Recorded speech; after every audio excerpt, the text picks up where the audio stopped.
What are we talking about? You play to win the game. You don't play to just play. Come after me!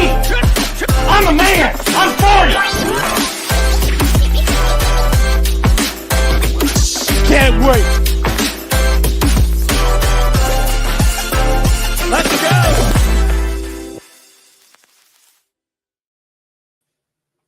What is going on, everybody? It is your boy Chase, CR Media, and we are live here for another episode of Sports Empire Network's The Sunday Morning Drive. I am joined by Brett Gardy, Gardy3. Brett, how are you this morning, sir?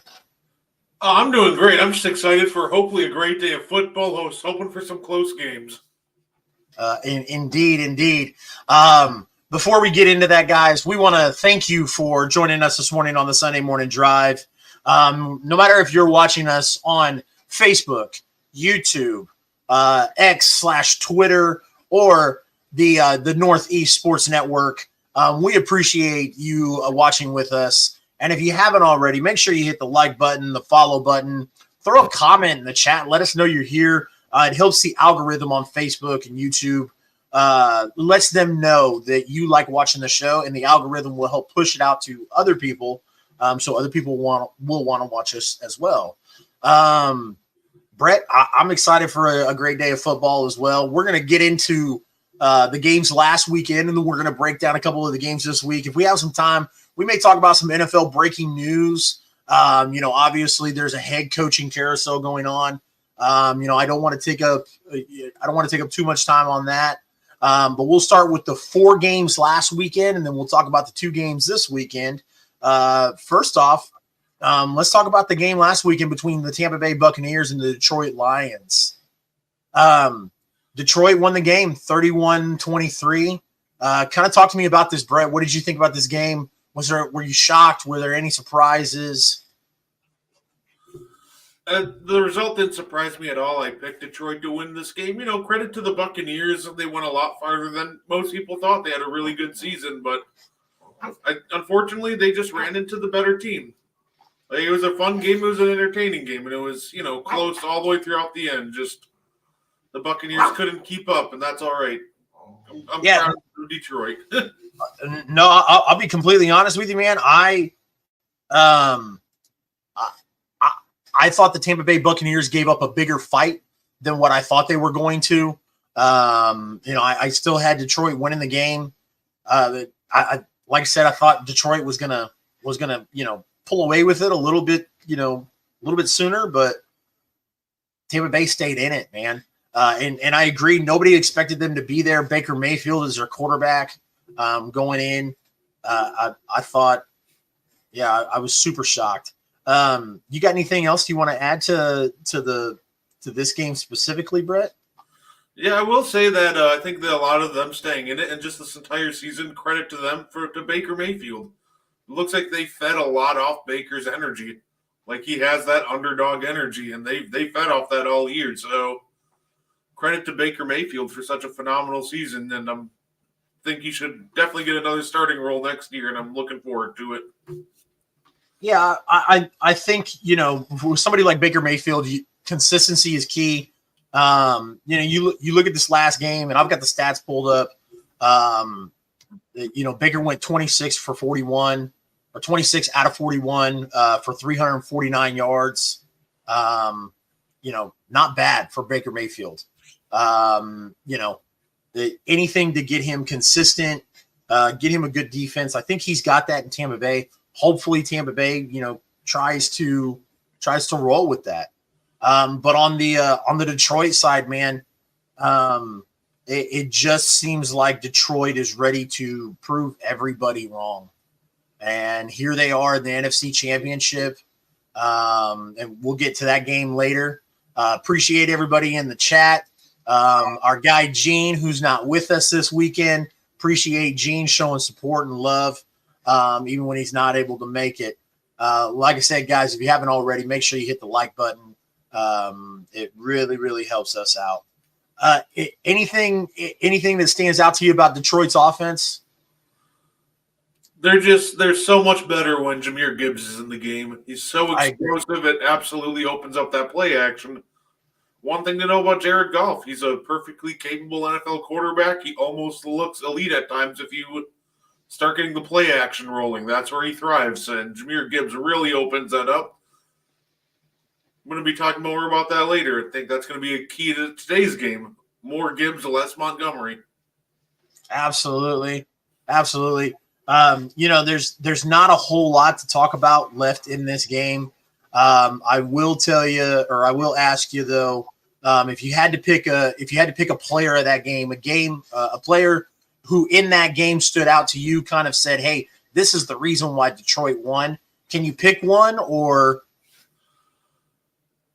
See, that's tough, and like I said, I almost wanted to say Jahmyr Gibbs because he looked great. He had some explosive runs, and you can say Jared Goff, and I wouldn't be mad at that answer either. But I think Jahmyr Gibbs really, really helped them by blowing them up, so the play action was available to Goff all day. Yeah, and I was going to go Amon-Ra St. Brown.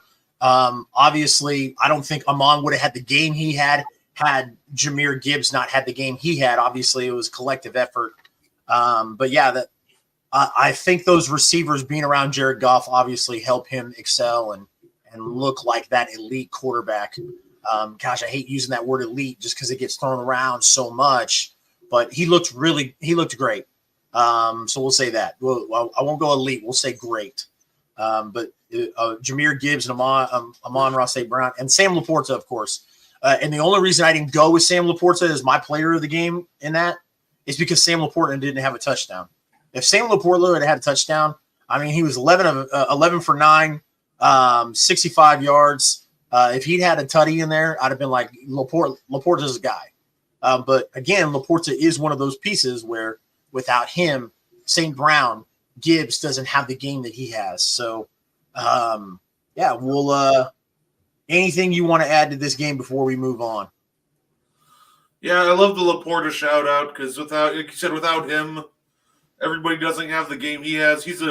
One thing he is a very willing blocker, so he's always helping, free up those running lanes too for Gibbs. As much as I hate to give the Lions credit, they really nailed this past draft class out of the park. Oh yeah, absolutely. Oh yeah, that's right. Brett's a Green Bay Packers fan. That is correct. Yeah. I feel you, man. I don't want to take anything away from the defense. Of course, the 2 picks, obviously that helps. Dan Campbell has this defense obviously playing championship caliber football, because here we are in championship weekend and the Detroit Lions are playing. Anything you want to add about that defense before we move on? That defense, it'll make plays when it needs to. We saw it last week, last week, and I think we'll see it again this weekend. So, all the credit in the world. It just seems like whenever that offense is struggling or the team needs a spark, the defense makes a play, and that's something that a championship caliber defense does. And this defense fits the bill for sure. Yes. One of the things I want to point out really quick, and then finally we will, the sacks. Detroit had 2 sacks, and Tampa Bay had 4. Obviously, we'll talk. I'll stress this about other teams, but I want to see some of these defenses getting to the quarterback to make these changes on these games. The next game, we had the Houston Texans traveling to Baltimore to take on the Baltimore Ravens. I'll be completely honest with you, Brett, before we kind of get in and break this down, man. I honestly thought this game was going to be closer, and Houston did a good job of tricking me and making me think that they were going to keep it closer, and then Baltimore ran away with it. Yeah, if I had to pick an MVP for this game, I think it would be the Baltimore Ravens coaching staff, because clearly they went in at halftime and they made the adjustments needed. And the Houston Texans just weren't ready for it. Great season from Houston. C.J. Stroud is going to be that dude. And I can't wait to see what happens next year. But, yeah, that Ravens team, they went into halftime. They made the adjustments needed, and they blew them out of the water in the second half. Yeah, this was one of the Saturday games. Gene and I kind of talked about this last week. It's kind of, again, I'm not a huge Baltimore fan. I think Lamar Jackson is a phenomenal athlete. We'll talk more about his game this weekend, just because Gene and I broke this game down last week. Talk to me about the Houston Texans. What did the Houston Texans do right, and what would you like to see the Houston Texans do in the offseason to make sure that they come back next year? I think the Houston Texans are on the right trend. I think they did all they could, and honestly, it's tough to – I know they had a turnover. It's tough for me to pinpoint what they did wrong just because the caliber of opponent they were going up against, right? It almost felt like they did everything they were supposed to. They were just outmatched. Because this Ravens defense is – I think it's the best Ravens defense we've seen since, Ed Reed and Ray Lewis were on the field. Like this – It's a tough one to crack, and we're dealing with a rookie quarterback, his first game on the road, first huge game like that. So I don't know if the Ravens or the Texans necessarily did anything wrong. I just think they were just outgunned, and I think they're on the right trend. Get them maybe add some offensive line help in the offseason, maybe draft a couple projects, snag an extra running back, and I think they're on a good track, though. I'll give them all the credit in the world. Absolutely. I went back and watched that game, and, I want to start off by saying that, I don't know DeMeco Ryan, obviously. I don't know, but when I went back and watched the game for a second time, I noticed that to me, DeMeco Ryan looked stressed, nervous, obviously. You're in a playoff football game. You're a rookie head coach. If that's the case, I think as the experience comes, to give them an off season, let him kind of put more pieces together in that defense, because he's a defensive minded coach. I wouldn't be shocked if the Houston Texans dominate that division for the next 5-6 years. So, like I said, we'll move on. Kind of making killer time here, so maybe we will talk about some head coaches. But the other game that was the Saturday game that Gene and I kind of talked about and broke down a little bit. Let me, and because Gene and I talked about it, let me just let you know, Brett, that we don't have to give too much time to this if you don't want to. But let's talk about the Green Bay Packers taking on the San Francisco 49ers. Yeah, so I'll take as much time as you want. I don't mind answering any questions about Green Bay. At the end of the day, Green Bay is the youngest team in football. Heard that thrown around a lot, and they got a bright future. I think to me that game really showed that when you're going against a team like the 49ers, you have to play complete game of football for 60 minutes. The Green Bay Packers were the better team in that game for 58 minutes. Unfortunately, the last 2 minutes happened and it all fell apart. There's a lot of blame to go around. I call that the game of missed opportunities. Failed on the 4th and 1. We dropped 2 interceptions, and apparently my dog agrees with me. Sorry about that. Oh, you're good. We dropped 2 interceptions, and then, of course, the missed field goal. Would I have loved us to take advantage? Yeah, but it just didn't happen. We got a bright future. Jordan Love showed he has stuff to work on. Before the game even started, I said that he has to work on his footwork. He has to work on his decision making, and we saw that both, come back to bite him in the end. That interception, one of the worst throws that I've ever seen. He looked like he summoned his inner Brett Favre throwing a perfect pass to Tracy Porter in the 2009 championship game. So I think Green Bay, did a lot right that game, but we also see that they're young and they got to work on some stuff. They'll be back next year. They'll probably be right up there with Detroit battling for the division. It'll be a lot of fun. Yeah, no, I'm not gonna take anything away from Green Bay. Again, this was one of those games where I didn't think it was gonna be close, just because we heard all year about how great San Francisco is. They're great on all 3 phases of the ball. They have so many playmakers on offense. Kyle Shanahan's one of the best offensive minds in football. All this talk that we heard, and you got it. One of the youngest teams in football, a young rookie quarterback coach, or not rookie quarterback, but a young quarterback coming in and trying to solidify himself. And you get in there, and yes, it looked like unfortunately, when you looked at it on paper, that San Francisco was going to derail Green Bay and just make this not close. And the fact that Green Bay hung in there and kept it till the very last minute, the last 2 minutes, like you said, they were the better team for 58 minutes of the game.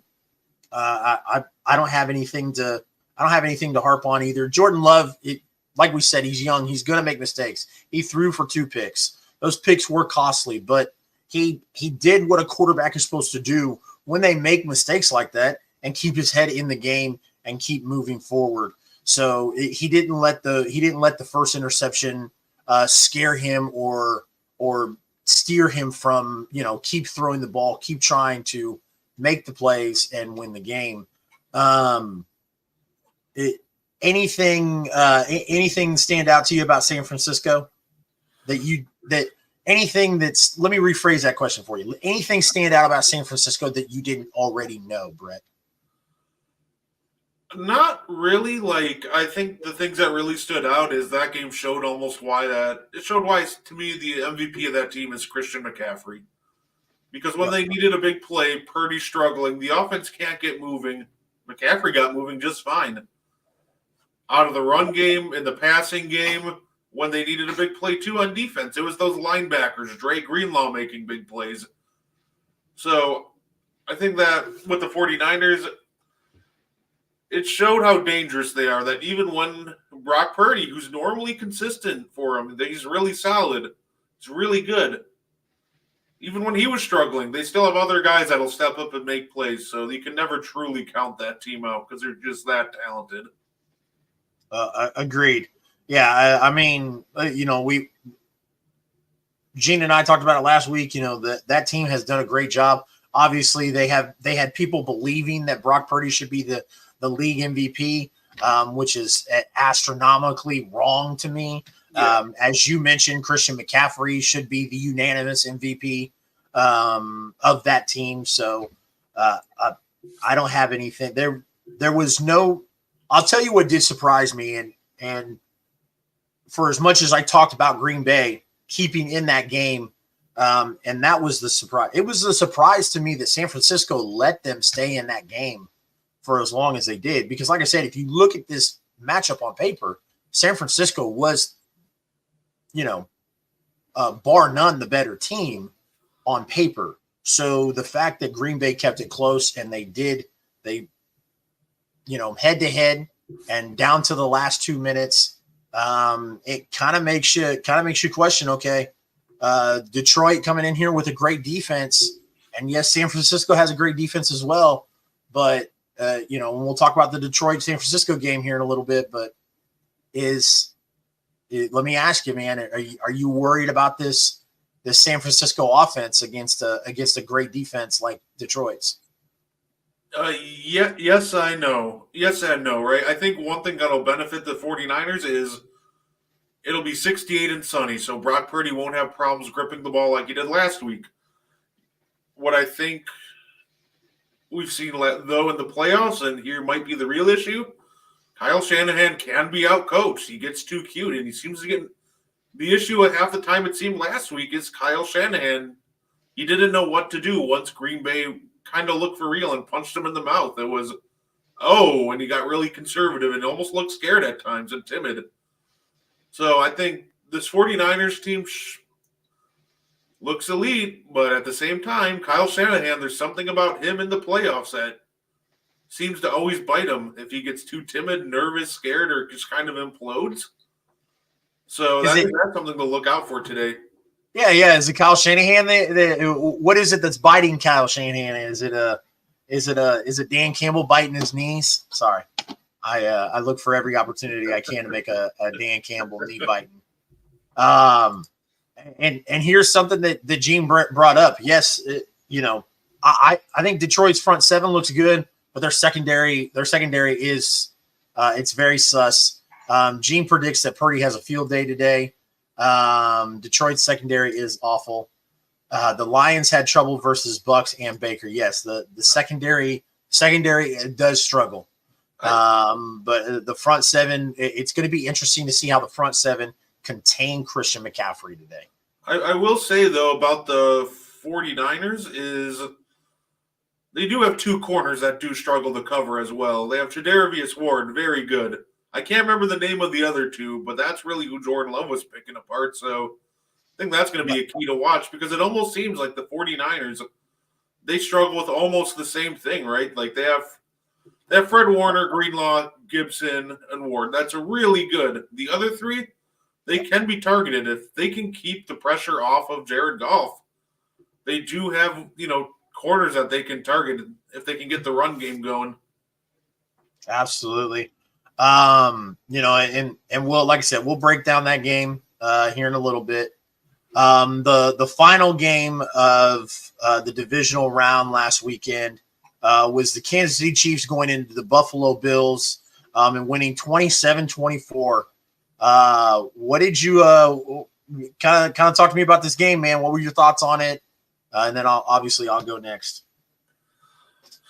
My thoughts on this game is Patrick Mahomes showed why he's the best quarterback in football. This is a game where not really many people picked him to win. This was supposed to be Buffalo's time. This was supposed to be Buffalo's game until Patrick Mahomes just simply said no.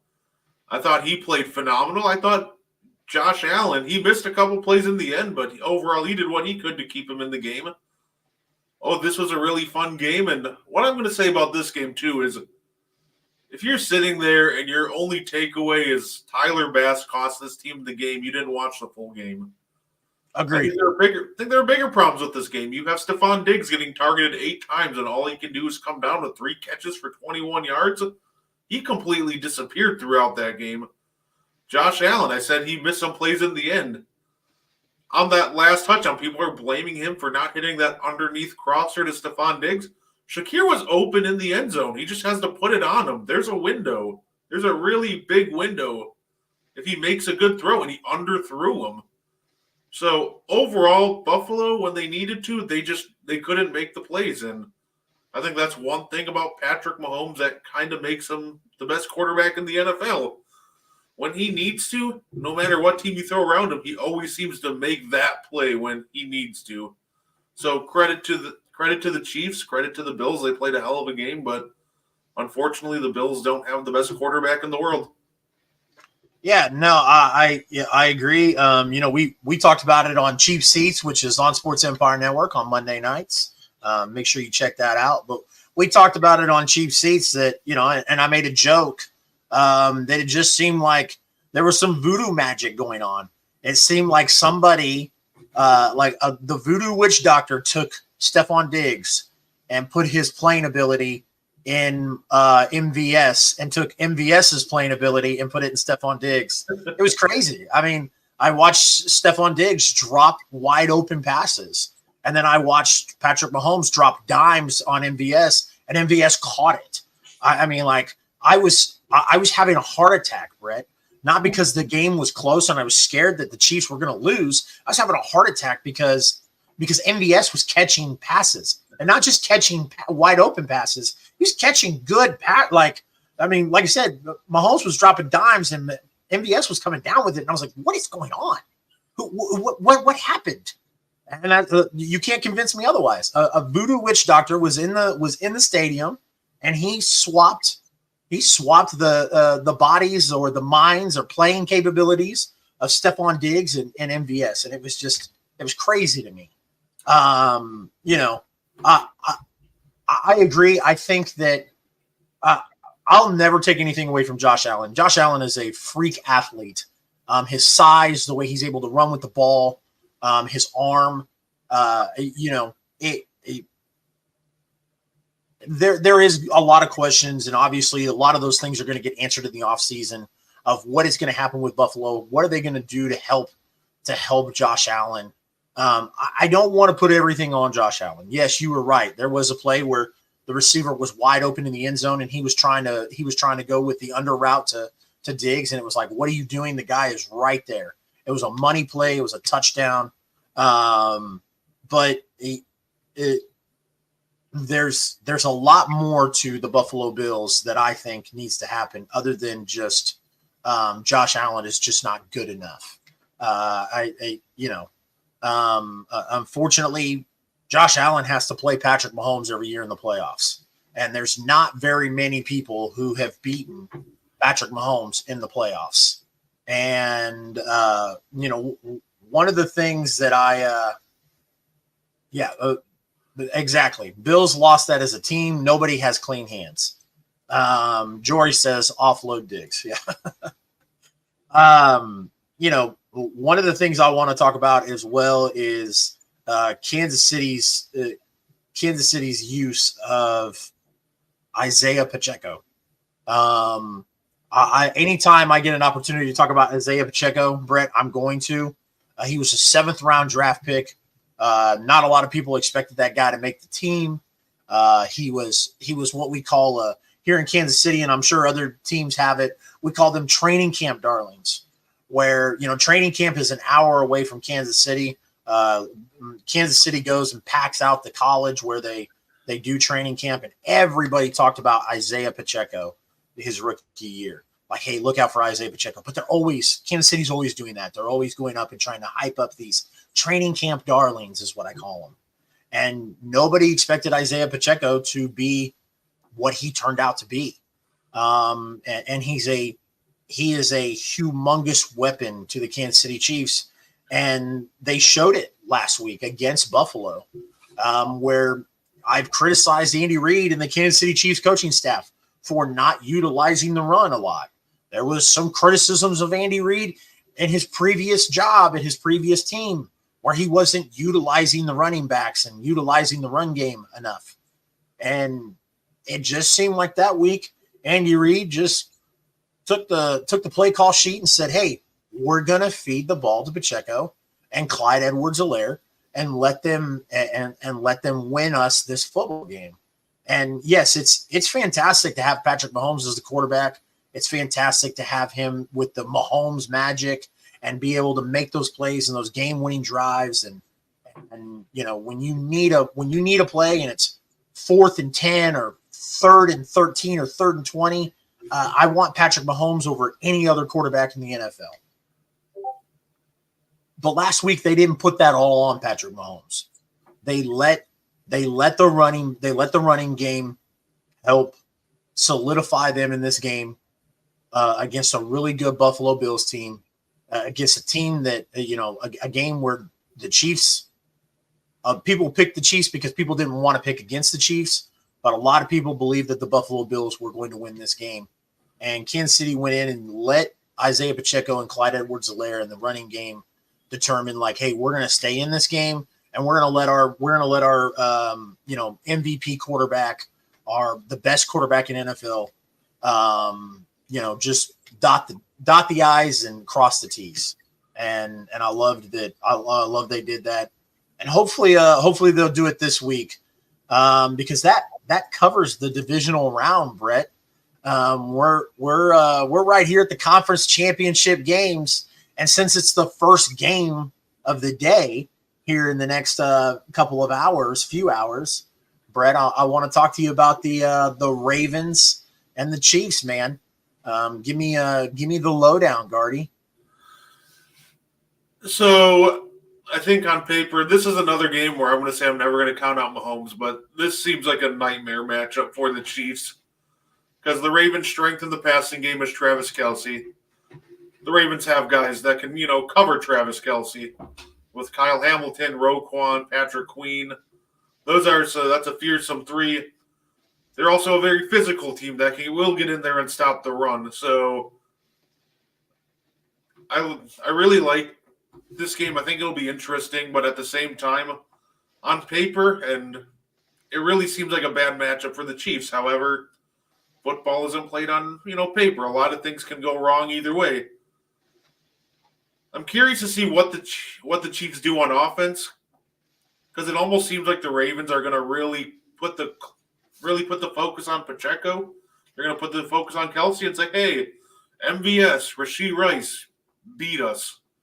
I think that's going to be the game plan, and I think that's going to be tough for the Chiefs to overcome. Now, if there's a team that will find a way to do it, it probably is the Chiefs. So I'm not counting them out, but I'm really liking the Ravens in this one because it just seems like it's a really bad matchup for the Chiefs. Yes, as Mo says, Ravens are the most physical team in the NFL, and the speed of their defense is insane. Roquan Smith is a monster. I'm looking at this game the same way I looked at the game last week, right? House rules, Gardy. That's this house rules. The Riley household, right? The Riley household is we don't bet against Kansas City ever. I don't bet against Kansas City, or I don't bet at all.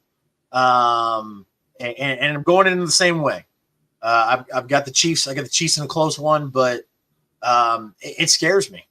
The Chiefs defense, for as good as it has been this year, the number one thing that they have struggled with is the run.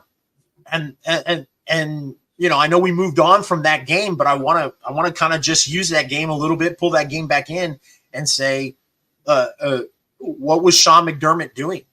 If I was Sean McDermott, I would have continued to run the ball, because you might have hit a home run at some point, because the Chiefs run defense, they'll catch you every once in a while, but man, it's sus. It's questionable.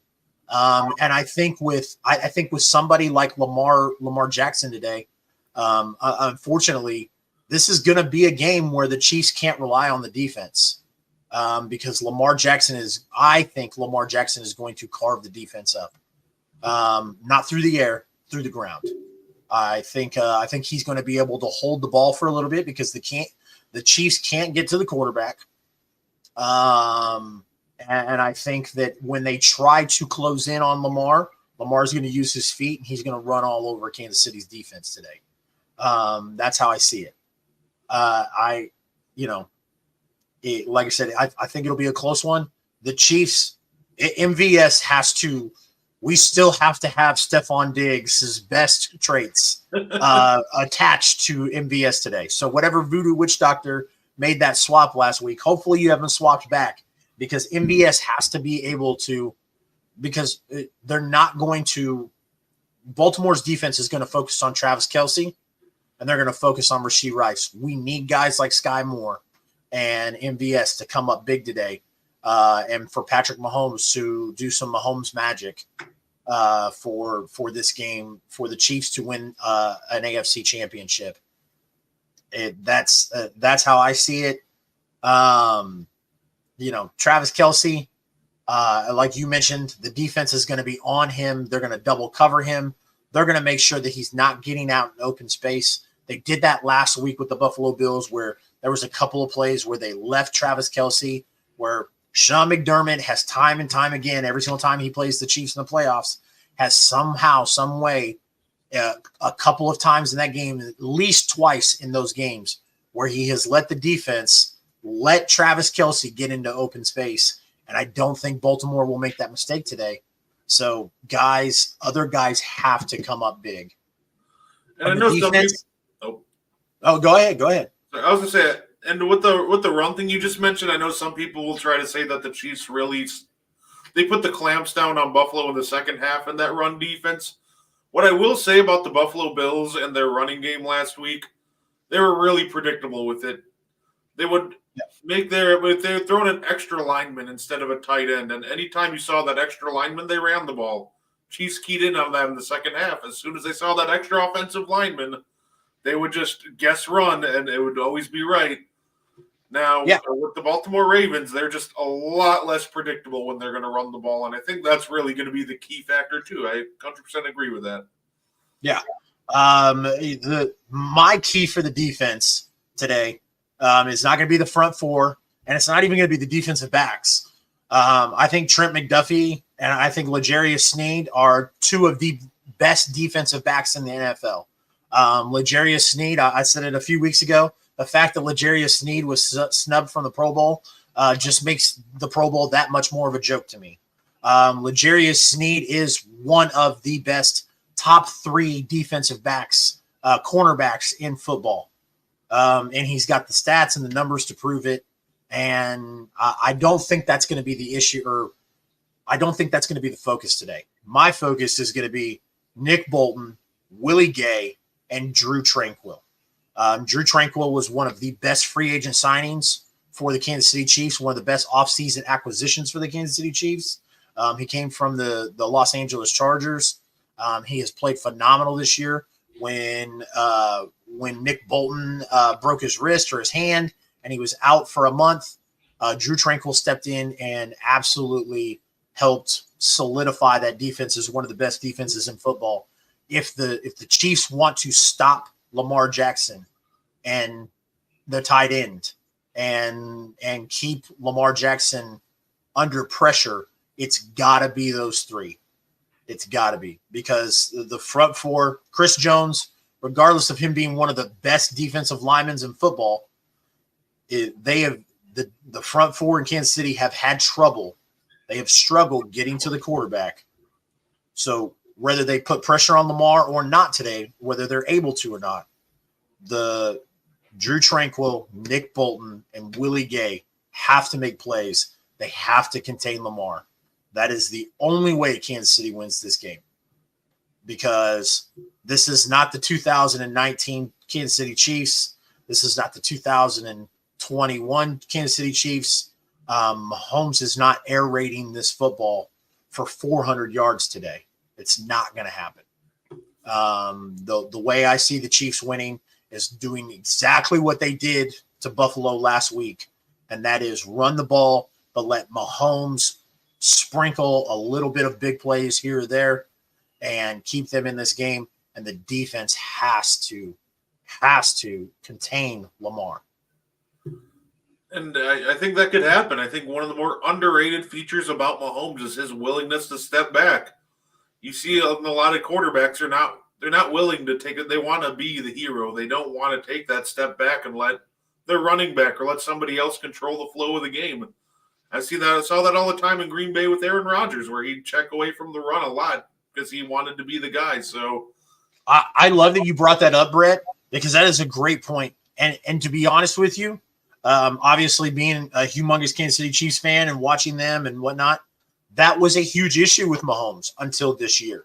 He has proven to us this year that he can take a step back and say, okay, well, we can run the ball. He has trusted Isaiah Pacheco, Clyde Edwards-Helaire to run the ball and make plays that way instead of him trying to, force the ball where it doesn't belong or throw the ball all three downs, whatever the case is. And people can say, well, that's an offensive coordinator situation. But I'll go back to the AFC Championship a few years ago against Cincinnati, where Mahomes and Eric Bieniemy got into that fight on the sideline because Bieniemy was a run play coordinator, and that's what Bieniemy wanted to do. He wanted to play conservative and run the ball, and Mahomes wanted to sling it, and which is fine. I trust Mahomes to sling it, but it's just not the same team this year as it was a couple of years ago. You don't have Tyreek Hill. You don't have Juju Smith-Schuster. God, I can't believe I just said those two in the same sentence. But I mean, that's the caliber. That's the caliber of where we're at right now. You've got a young cat in Rashee Rice, who I think is going to be a great addition for the Chiefs for the future. But right now, he's not there. You've got MVS, who 3 weeks ago I said should have been fired. They should have dropped MVS and signed Frank Clark to the defense for the playoffs. You have Sky Moore who can't run a route. There's not those playmakers on the offense. You've got Travis Kelce, and that's it. So yes, what they have done this year is letting Mahomes take a step back and say, okay, let's feed it to Clyde Edwards-Helaire. Let's feed it to Isaiah Pacheco and see what they've got and see what they can do. And it's worked. And hopefully they can do that today. Brett, what is your final score prediction for this game? I'll go Baltimore 24, Chiefs 17. I'll go, like I said, this is Chiefs Kingdom house. I'm never betting against the house. So give me 42-38 Kansas City. Ooh, Yep. I like it. 42-38 Kansas City. All right. That's the first game for today, man. And we've got a little bit of time left. We've got enough time to talk about the game. Hopefully, maybe towards the end here, we can talk about some of the NFL coaches. The Detroit Lions are headed to the San Francisco 49ers. That is your primetime game tonight. Talk to me about this, Brett, man. How do you feel about this game? I think the Lions need to look at what Green Bay did last week and pretty much copy that to a T, without the 2 turnovers. I think the big thing is going to be getting Jahmyr Gibbs going, because what happened with Aaron Jones last week, you got him going. It forced the linebackers to crash down hard, just try to stop the run. It really opened up the middle of the field, and I think they have to do the same thing. Get Jahmyr Gibbs going, and then start running Amaran crossers over the middle or in routes, and really start working the middle of the field. Get behind the linebacker. I think that's going to be a huge key for them. And on the flip side, that 49ers defense, that front four it's just got to be tougher. It cannot get bullied like it did last week. Because you gotta want Fred Warner to be able to roam freely and Dre Greenlaw to be in position to make plays. So overall, I think this will be a fun game and it'll be very interesting. That's for sure. I agree with Jory here. She says, I hope Shanahan blows this. Obviously, I hope Shanahan blows it too. Bosa needs to show up, stealing money. Agree. Man, I'll tell you what, my keys to the game for Detroit here, screen passes. You let Gibbs get out in the open. You let him create space. I don't like the over the middle thing. I would love it if it happened. But the reason I don't like the over the middle, because of those backs or those linebackers that San Francisco has, I think they're going to cover the middle of the field, and they're gonna force Jared Goff to make passes down the sideline, and that's where I like the game to go. If I'm Detroit, I want San Francisco to force Jared Goff to throw to the outside, throw to the sideline, because you mentioned it earlier. I know I have a very good knowledge of Charvarius Ward, and while he is very talented and he's, he's a pivotal part to that San Francisco defense, he has his weaknesses, and I would love to see Jared Goff pick on him today and get down the sideline and make big plays. That is what I think Detroit needs to do to slow down and to slow down the San Francisco offense and to push the ball and to score points, is to make those big plays down the sideline. Brett, what does San Francisco need to do to win this game? I think San Francisco, they just need to take care of the football. I think this defense is I think the defense is good enough to, slow down the offense. It's a very talented defense. It does have some weaknesses that can be exploited, but it's still, at the end of the day, it's arguably, I think it's a top 5 defense in football easily. Offensively, Brock Purdy, just take care of the football. Get that motion going. It's really hard to stop once you start getting all these guys in motion. Feed McCaffrey early and often. And once you get Christian McCaffrey going, that just completely opens up the offense. And to be clear with the over the middle, I think I was more so going with Jared Goff can't be afraid to throw it over the middle. Agreed. Yeah, absolutely. Yeah, I know the weakness for them is the outside, but I just don't want Goff to be afraid to go over the middle because you don't want to become predictable against this team. Yeah, because San Francisco is going to come in here and they're going to want Jared Goff to throw down the sidelines. They're going to pressure him into doing so, and I think he should.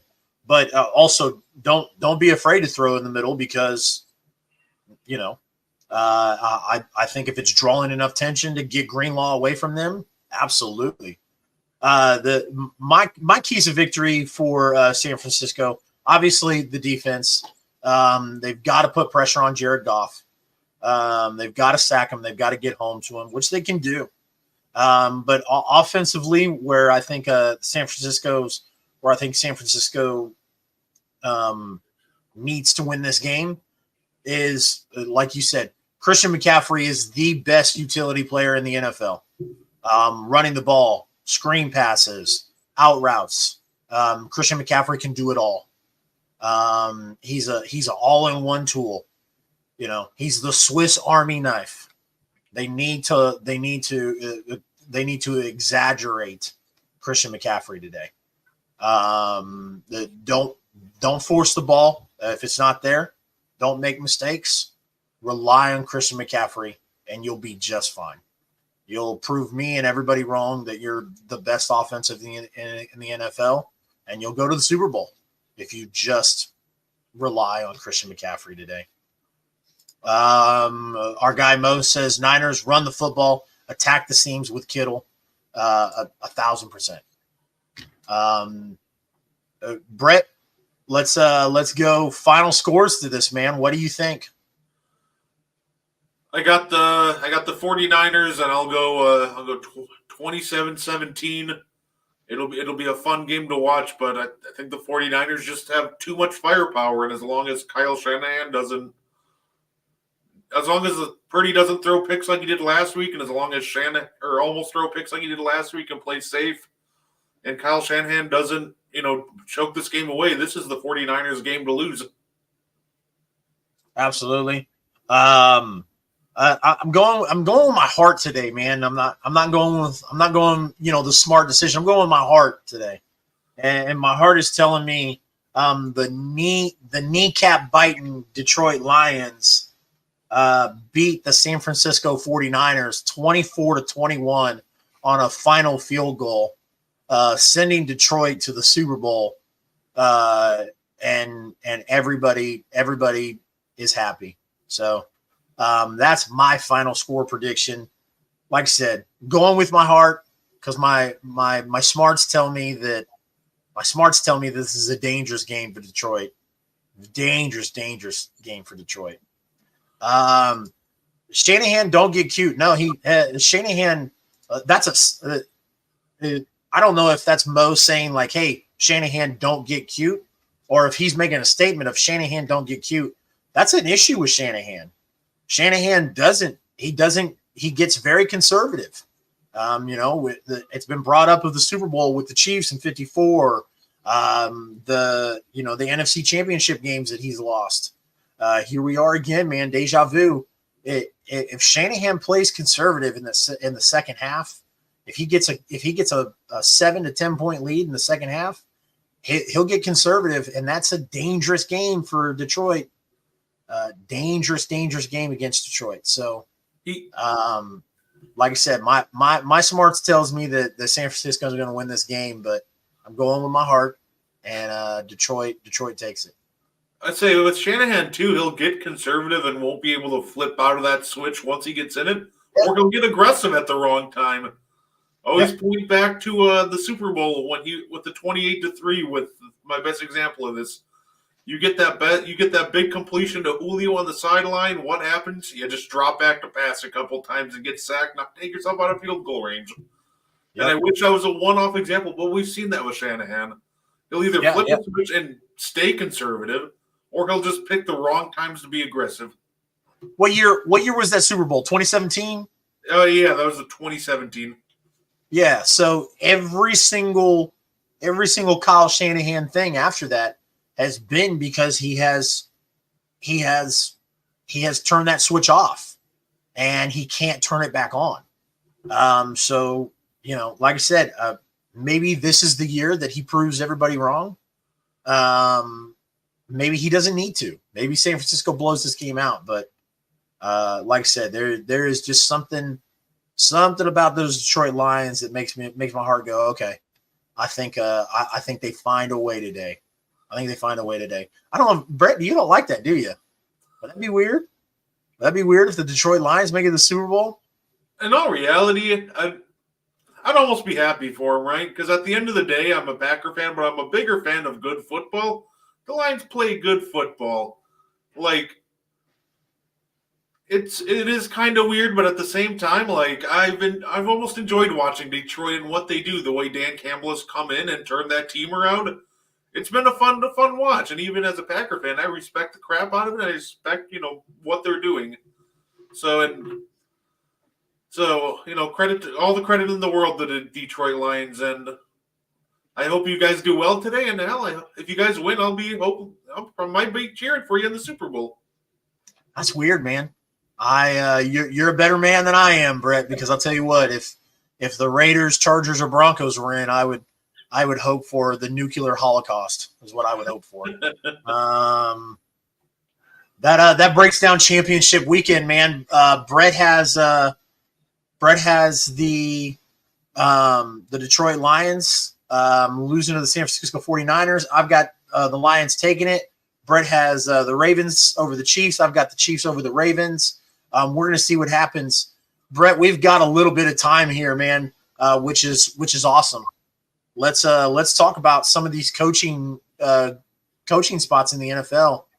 We've seen some coaching vacancies get filled. What surprised you? I think what surprised me. See, it's tough, right? I'm gonna now. To be clear, I want to say I think this will end up working for him because from what I've read,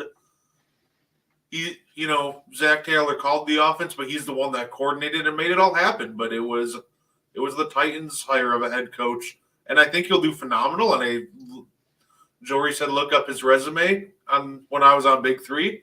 So you know what? I did. I think he's got all the tools to succeed, and I think he'll do great. I just didn't realize that he was one of the potential candidates. So that surprised me, but I think that could very well work out for them. Obviously, my biggest surprise is that Bill Belichick didn't take any of these jobs. And I'll say this about Belichick because I don't want to make this all about Bill Belichick because obviously he's not coaching, but he did. Supposedly, the statement came out that he's going to take this year off, and most said Belichick could go to the WWE. They've got an opening. Wow. But, I don't want to make this all about Bill Belichick. So I'll say this. It was announced that he was going to take this season off and possibly look at returning to coaching in 2025. I don't believe that. I think he sits at home this year, and I think he enjoys his retirement, and I think he officially retires. I'm sure we'll see him come back in an analyst or commentator form of some way. But I just find it really weird that he's just like, yeah, I'm going to take this year off. Cause I just don't, as I'm looking at the coaching staff in the NFL, and I'm looking at the draft, and I'm looking at the players that are not supposed to come out this year, but they're supposed to come out next year. There's nothing that stands out to me job wise, a potential job opening for next year, or anybody in the draft or whatever that could go, that can make Bill Belichick go, yeah, I'm going to come back.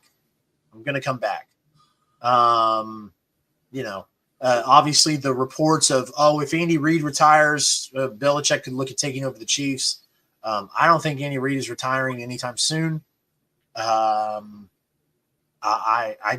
don't see it. So what do you think, Brett? Do you think Belichick comes back next year? There's only two teams that I think he might come back for, right? And there's two teams I think that are, championship level that their coach could be gone next year, and that's the Eagles and the Cowboys. Now, the thing with Belichick, it surprised me until I read why it fell apart with Atlanta, right? You were talking with Atlanta, and what I read, he wants the same power that he had in New England. And then it didn't surprise me anymore. I'm like, okay, well, sorry, Bill, but your offensive evaluation as a GM is clearly outdated. You can't draft offense anymore. I think I will give him credit. He can still put together and coach up a great defense. So if you want to, have him advise you on the defense, like that's great when it comes to drafting. But I think with Bill Belichick, he's just got to understand that at this point, he's just the coach. He's not going to be Bill Belichick, the GM anymore. And if that's something he's not willing to accept, then yeah, I think he's done coaching in the NFL. The only thing I would say to that is, as an NFL franchise, like it's really easy for us as fans to go, yeah, you just don't got it anymore, Bill. But if you're an NFL franchise and Bill Belichick walks into your front office and he says, I'll come coach your team, but I want general manager control. Or I think, to me, obviously what I would say to Bill is, I'll let you choose who you want to be general manager. Because you want Bill to have that working relationship, but you want somebody to be able to kind of say, kind of help with those offensive woes that he has. That's what I would tell him. But, you think about it from a business standpoint. If Bill Belichick walks into your front office and says, I want the job, but I want general manager capabilities, I just find it really hard to believe that that an NFL front office would be like, yeah, we're not going to give it to you. I get it. Like from a fan perspective, we're like, oh, look at his offensive track record these past few years since Tom Brady left. It sucks. I just don't know if the NFL franchise looks at it that way. So I don't know. Obviously, I don't know what happened in Atlanta. I don't know how close they were. It's just weird to me. Brett, who do you got? We've got 2 minutes here real quick. Give me some quick hits. Who do you think is going to take the Seattle Seahawks job? And who is going to take the other vacancy job? So other vacancy is the Commanders, right? I think Correct. That's going to be. I think they're waiting for Ben Johnson. I think Ben Johnson, they're going to give him a big contract once the Lions get knocked or win the Super Bowl. And Seattle, I think it's down to Vrabel or Dan Quinn, and I will predict that it's going to be. You know what? I'll go with the less sexy option. I think they'll still go with Dan Quinn. I think they'll go with Dan Quinn too because they're familiar with Dan Quinn. I don't see the Commanders. I'm upset because the Commanders are not going to go with Eric Bieniemy, but we'll get into that another time. We're right here at the end. We're going to gear up for some great football. I'm going to get some drinks. I'm going to get the crock pot going today, guys. Go Kansas City. Anything from you, Brett, before we close out? No, but it was fun hopping on the show today, and I'm just hoping for some good football today. Abso-freaking-lutely. Guys, my name is Chase CR Media. This is Brett Gardy3. This is another edition of the Sunday Morning Drive. Have a fantastic day and go Chiefs. I mean, you can see right now, without LeBron, Lakers are struggling. Let me tell you about a team I hate, all right? I know the Dallas Cowboy fan is here, so I had to make sure he knew how much I hate this team. I'm ready. I've often said that the people who run baseball, they try very hard to ruin it. I'm from Brooklyn. I don't have a problem saying it to his face. Oh, I'm from Brooklyn. Hey, isn't he